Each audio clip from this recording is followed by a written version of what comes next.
Travis, Win Home Inspection. We're gonna put this one under the paying attention file. Now I know it's my job as a home inspector to pay attention, but this is just a great example of why it's so important to have an inspection done and an inspector that's using the right tools nonetheless. Let's talk about it.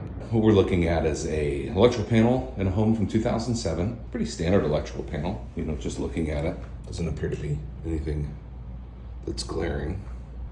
When I first got to the panel though, there was an audible hum from the panel. It turned out the culprit was this arc fault. Now, the arc fault breakers are a little bit different than the regular breakers. The regular breakers just trip power.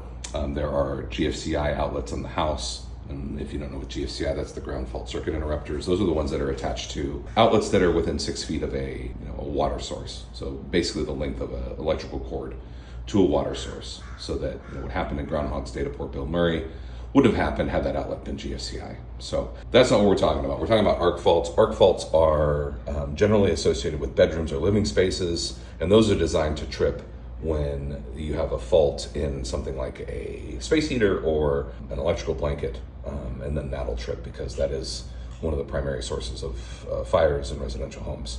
So when I opened up the panel, or when I first approached the panel, it was making a noise. I tested the panel, of course, for currency to make sure I wasn't going to get shocked, and then opened up the panel, pulled out my trusty thermal imaging camera to take a look at it.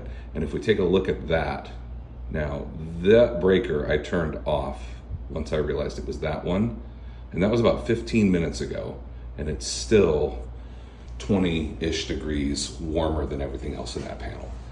It was up well over 100 degrees and making an audible hum. So my recommendation is that an electrician's going to need to come out and take a look at that and figure out what's going on with it. Likely it'll be a replacement, but that's not for me to decide. That's for the professional that's assigned to do the work of the electrician. Now I know I make a lot of jokes in my videos about the audacity of the decisions that some people make and the kind of the ridiculous situations that I come across, but this one is more of a, this is a great example of safety. The hotter that gets, the more likely there is to be a fire. No one's going to want to be involved in that situation. So it's always important to have some type of professional come through, whether it's me or another home inspector or an electrician. Always have property that you're looking at to purchase or even sometimes to sell. We just did a video recently about pre-listings and why they're important, so that you have knowledge ahead of time before it becomes time to hit the negotiating table. Having a professional look at that stuff so that you're aware and that you can take the appropriate action to make sure that you and your family are safe. Definitely go in the report, put some fun thermal imaging pictures in there as well. We're just getting started. Win Home Inspection. Hopefully I don't see you again with this one.